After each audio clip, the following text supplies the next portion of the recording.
तेज विष वाला सांप बनाम डसने वाला पाप। निश्चित रूप से इजरायली लोगों में बहुतों को डसने वाले ये तेज विष वाला सांप उनका पाप ही था, अर्थात उनके भीतर की लालसाएं, मन की कठोरता और अविश्वास और संदेह रूपी पापों ने उन्हें डस लिया।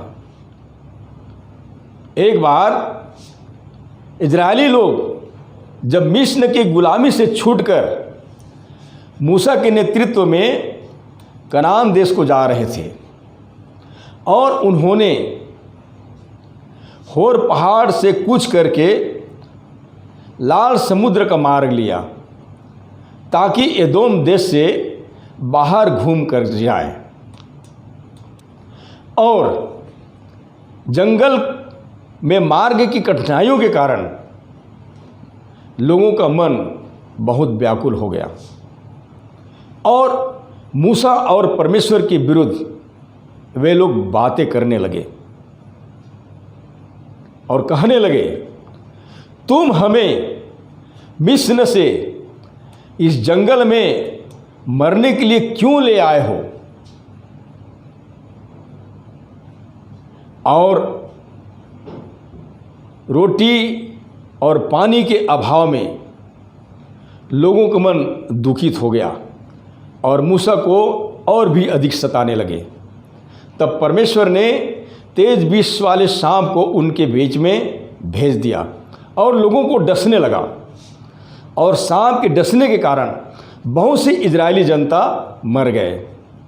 तब जो बचे थे मूसा के पास आकर कहने लगे, हमने पाप किए हैं और तेरे और यहोवा के विरुद्ध बातें की हैं, अतः यहोवा से प्रार्थना कर कि इन सांपों को हमसे दूर कर दे।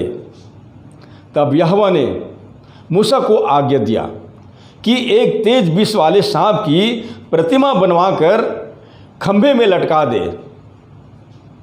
तब जितने जो सांप का डसा हुआ है देख लें तो वह जीवित बच जाएगा। और मूसा ने पीतल की एक सांप बनवाकर खंभे में लटका दिया। तब सांप के डसे हुओं में से जिसने उस पीतल के सांप की ओर देखा वह जीवित बच गया, जिसकी वर्णन को हम गिनती की किताब 21 अध्याय वचन 4 से 9 तक देख सकते हैं। निस्संदेह मनुष्यों के लिए भी परमेश्वर की आज्ञा को न मानकर उस पर कुड़कुड़ाना या संदेह करना आज्ञा उल्लंघन ही नहीं बल्कि पाप है। पहला कुरिन्थी के पत्री 10 अध्याय वचन 8 से 10 तक। प्रियो, परमेश्वर का नियम विद्यमान है और जो कोई उसके नियम को तोड़ता है या उसके नियम का उल्लंघन करता है तो वह व्यवस्था का विरोध कर रहा होता है और ऐसा करके वह पाप कर रहा होता है। जैसे लिखा है, जो कोई पाप करता है वह व्यवस्था का विरोध करता है और पाप तो व्यवस्था का विरोध है। पहला यूहन्ना की पत्री 3 अध्याय वचन 4। उत्पत्ति की किताब हमें आज्ञा उल्लंघन के प्रति पाप और पाप के प्रति मृत्यु के विषय में बताती है कि पाप ने मनुष्य को कैसे डस सकता है, क्योंकि पाप की मजदूरी तो मृत्यु है। पाप के प्रति परमेश्वर का क्रोध के विषय में पवित्र बाइबल हमें यह भी बताती है कि आज्ञा न मानने वालों पर उसका क्रोध और कोप बना रहेगा। प्रियो, पाप मनुष्य को परमेश्वर से बिल्कुल अलग कर देता है और सचमुच में देखा जाए तो मनुष्य का आज यदि कोई भयंकर समस्या है तो वह है उनका पाप। और पाप किसी को भी डसने से नहीं छोड़ा है और न ही छोड़ता है।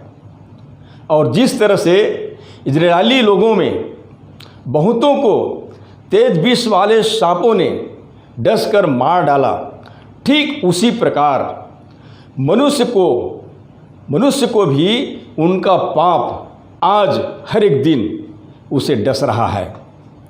और मनुष्य अपने पाप की अवस्था स्थिति में होने के कारण आत्मिक रीति से भी नाश हो रहे हैं। इसलिए आज सबसे अति आवश्यक है तो केवल अपने पापों से मन फिराकर सच्चाई को जानने की।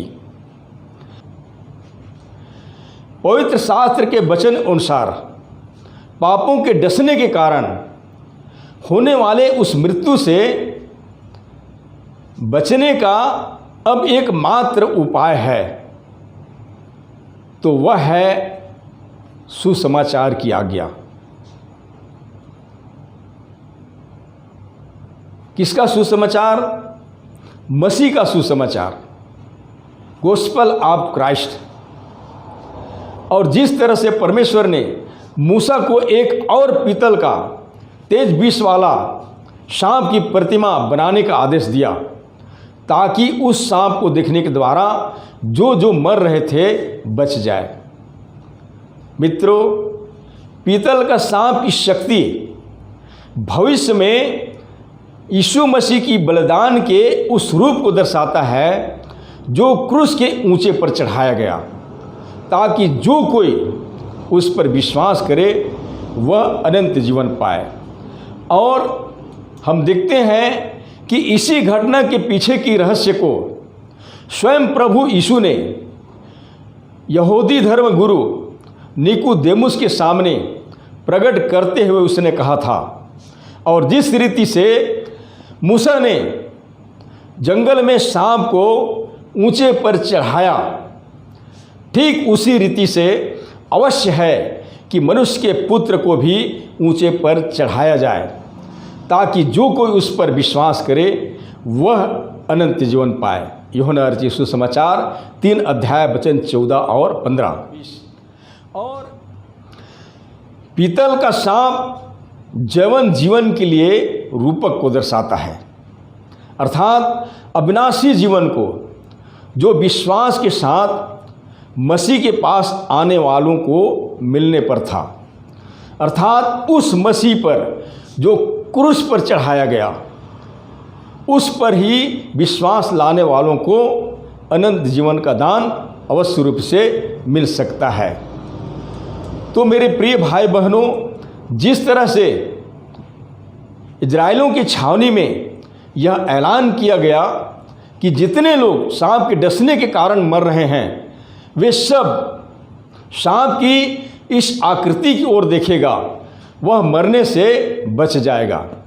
और ऐसा हुआ कि जिस किसी ने उस सांप की उस आकृति की ओर देखा और वह सचमुच में मरने से बच गए। प्रियो, ठीक उसी प्रकार उस घटना का स्मरण दिलाकर प्रभु यीशु ने निकोदेमुस से और संपूर्ण मानव जाति से भी यही खुशखबर दे रहा था कि जैसे मूसा ने जंगल में पीतल के सांप को खंभे पर लटकाया था, उसी रीति से मैं भी क्रूस पर लटकाया जाऊंगा।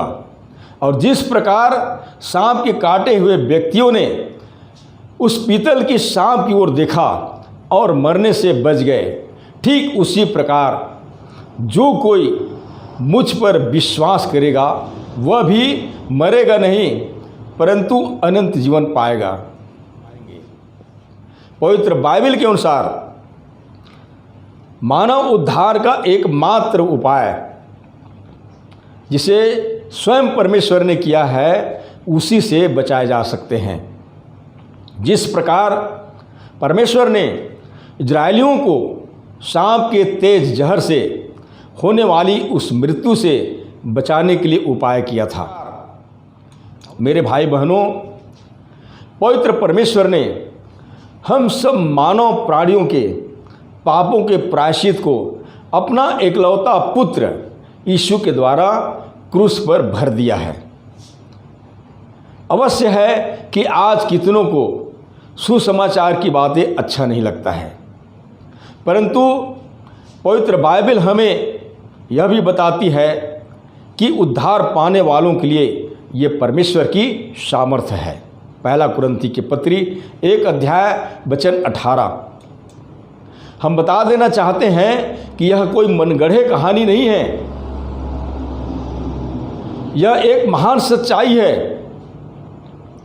यह समस्त मानव जाति की उद्धार के लिए परमेश्वर का योजनाबद्ध विकल्प है, उपाय है।